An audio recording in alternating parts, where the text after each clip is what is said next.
Hello everyone, welcome back to another video. In this video, I'm going to show you how you can actually run Python program in Visual Studio Code.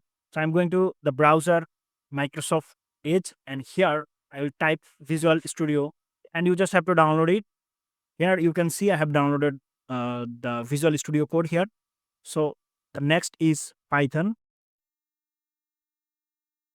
You just have to type here Python download and you can go to the first link here, and to get the latest version you have to hover on the downloads and you can see downloads for window. The latest version is 3.13.2. so you just have to click on the this button and it will actually start downloading, and here you can see I have downloaded it. Now I just have to double click on it, check all of this, and I click on install now.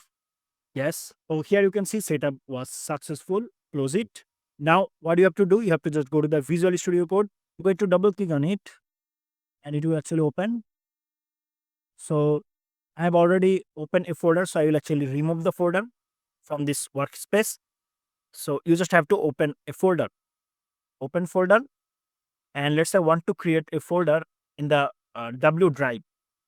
So I will select new folder and I will say test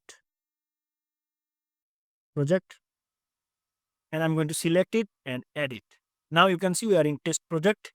Now what you have to do, you just have to go to the extension here and you have to search for Python.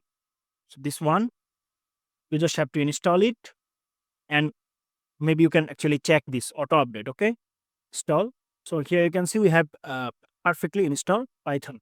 Let's go to the project. Here I'm going to create a new file. Let's say test.py, and I'm going to say here print. Here I'm going to say test it, and I want to save it, and I'm going to right click on it, and you can see run Python, and we have to select run Python file in terminal, and here you can see test it. So that's it. Thanks for watching. See you in the next video. Till then, goodbye.